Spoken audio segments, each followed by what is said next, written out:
Alright, in part 2 of this video on doing the Earth, I'm now going to actually try and set up and do what they call a revolve, which is basically just a simple little carousel animation where it spins. So I've set up the materials, built the Earth, all that sort of stuff, see part 1 for the details. So turning everything off, moving back to the standard layout view, I want to actually just set this up so it just spins nicely so you can see it. And we might look at where the sun's set up as well as that sort of stuff. Now, given that there are 360 degrees in a circle, I'm going to increase that to 360. So my animation will run from frame 1 to frame 360. This makes the creation of this rotation really easy. So I'll just insert the rotation for the Earth, jump to the very end. Oops. Hopefully we can see it if we move things in. Yep, very end. And I just need to rotate it. Oops, I've already rotated 180 degrees. Okay, well, I'll just add 360 to that. Plus 360D. And it worked it out for me. Great. This is one of the reasons I love Blender. And I'm just going to insert the rotation of that one. Going to the render view, I'm just going to play it. Does it move? Yes, it moves. What you will notice, or hopefully notice, is that at the start and the end of this rotation, it actually it speeds up and then slows down. So see, it's going quickly as I talk my way through this, and then it starts to slow down. And this is a problem. We want that rotation to be even or smooth. And this introduces to us another part of Blender, is the animation stuff. So if we go into the animation tab, and hopefully this has it, it has, no, that's the dope sheet. We need stuff which lists out the curves. And glancing through all this, it doesn't seem to list it. So this little icon down the corner gives you every single editor type that Blender has built into it. And you can see outliner and properties, both of which appear on the far right here of this screen. The timeline, which appears at the bottom, and the 3D viewport, which is what I'm hovering at and about to change. We have a dope sheet, which allows us to plot out our animations, and we have the graph editor, which allows us to control how those things change, and that's the one I want. Whoops, I just did it for the bottom. I don't want it for the bottom, I want it for the top. So, mouse failure here. So we'll go to the top and do the thing for that. Okay, so here's the graph editor. It's automatically done the object I've selected. And somewhere in this sequence, if I look at the transforms on it, Euler rotation, it should give us, there it is. You have to zoom out a fair way to see it. Of course, because it starts at 180 and goes up. So if we zoom in on this, and it's a bit hard to see it, I suspect, because the graph is kind of smashed out.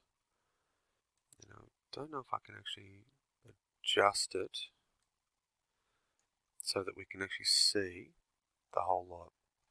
The curve, and it's blue on a dark background, on a light background, so it's going to be hard to see, has a slight kink to it, and these handles allow us to rotate it and change it. If I select the middle bit, pressing R allows me to rotate, adjust the handle as I see fit. Scale, or S, allows us to increase or decrease the handle. And G allows us to move that thing. I'm not going to move it. But it doesn't allow us to change how it should connect from this line to this line and how they link. For that, we have an additional keyboard shortcut called V, which sets the handles. And this only works in the graph editor. It allows us to change it from a vector-based to a vector-based, which gives, no, that's almost right. We can give it automatic, which is the default option. We can go free, which allows us to grab any particular handle and adjust it. And we can eyeball things in that regard. We can align, which gives us basically the angles, V align. So I'll get both of those and go V vector.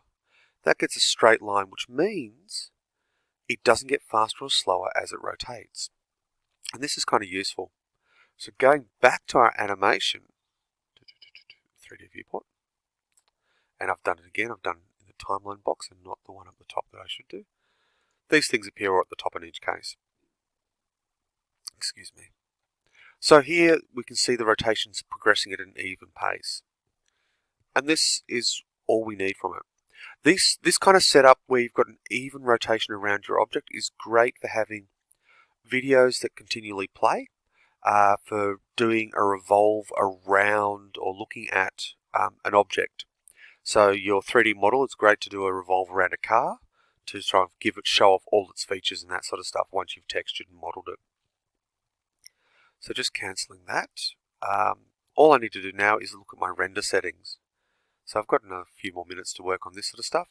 So the render settings, and this is the context render here, which is the little TV set, I suppose, is we are given the default render engine known as Eevee. And this is the real-time render engine.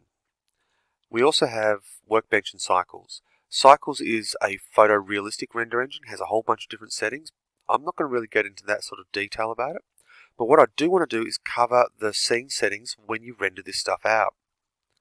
So we have a whole bunch of potential things going on here. And if I just do a couple of test renders, and this is always a good idea to sort of see how your stuff's going, is you just test it. So bloom gives you, if something's glowing or emitting light, it makes it brighter and a bit blurrier. Depth of field is, you'll remember from the photography stuff, is how deep our focal point is. Subsurface scattering is generally used for skin.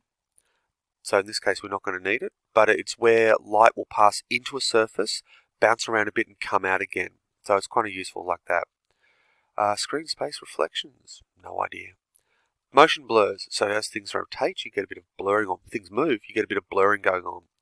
Because one of the tells for 3D animation is that if it doesn't have an appropriate motion blur for what's going on around it or what it's doing in the scene, it kind of gets into the back of your head and goes, something's wrong there.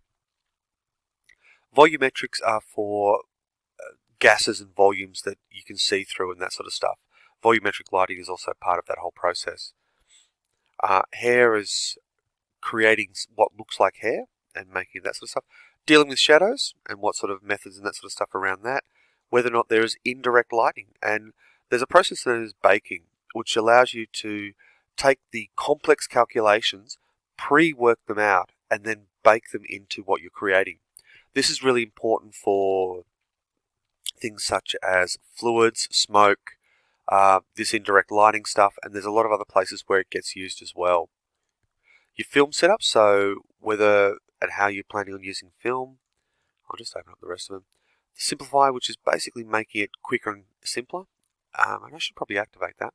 Freestyle, which is actually a 2D comic book art style and gets those nice clean line works and happen. And there's again a bunch of tutorials on that, and it's a whole area unto itself.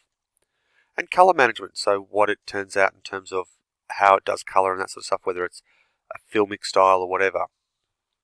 Now for most of this, we don't actually need it. The more of these things you enable, the more time it's going to take. Then we have the output scenes for our scene. So in this case, we've got the dimensions, and I'm going to go down for something cheap and nasty, really small, low quality television. The kind of stuff that existed back in the 70s and 80s. I'm joking there, some of it was actually good. Stereoscopy is basically for dual vision, so you can do those headset stuff or the anamorphic stuff that appears on YouTube with two cameras and that sort of stuff. And then of course we've got to really concern ourselves with the output. What do we get at the end of this? And this is the whole reason we're doing this process. So first up we have a whole bunch of image formats, from the common ones of BMP, PNG, JPEG, and TIFF to the more exotic ones.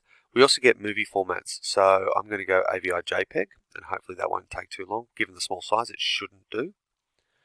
Now, I'm running this at from frame 1 to 360. Now, normally you can stick with 25 frames a second, but if I run at 60 frames a second, it means that it's only a 6-second video, because 360 divided by 60, or 36 divided by 6, is 6. So it should be 6 seconds worth of video. We'll see how that goes. And then we have post-processing and metadata. So metadata is all the stuff you want to include in the file.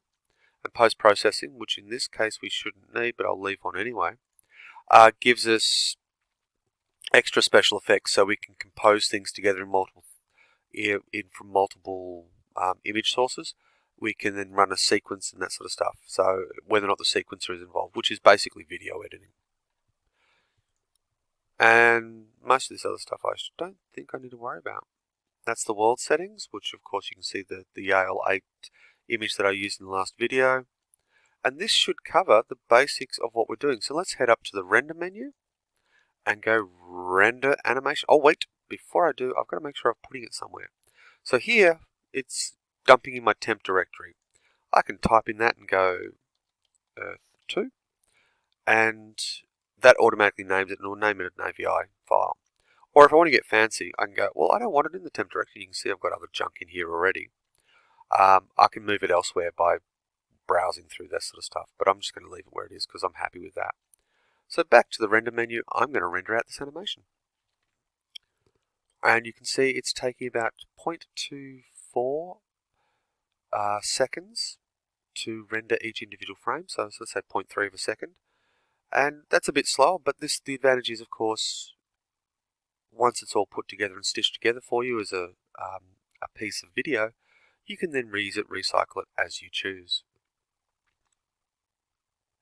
And now I get this point where I can talk through this exciting video of me rendering another 200 frames of the Earth spinning around in vacant space. One of the other tricks that you can do with this is you can add in a second sphere over the surface, tint it blue, and make it mostly see-through to give that blue edge glow around the Earth. And there's probably bound to be other YouTube videos out there that talk through this stuff and give you a better breakdown. But given that I've only got a few minutes left before I run out of time, we'll just keep it at this and keep it fairly simple, because I really just wanted to cover the basics of rendering in this video and the node wrangling in the previous one. Alright, so yeah, I'm still waiting. It's still, 80 frames? 70? 60? 50? 40? 30?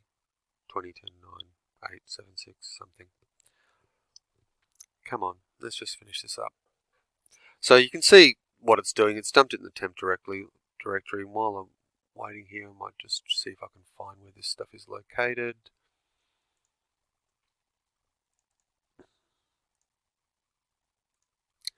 So, yeah. Did I give it? Yes, I gave it. So 360, it's done. So Earth to 0001 to 0360. Playing that in VLC Media Player, you can see it's doing its thing, and now it plays through a lot quicker. And I'm done. Thank you for your time.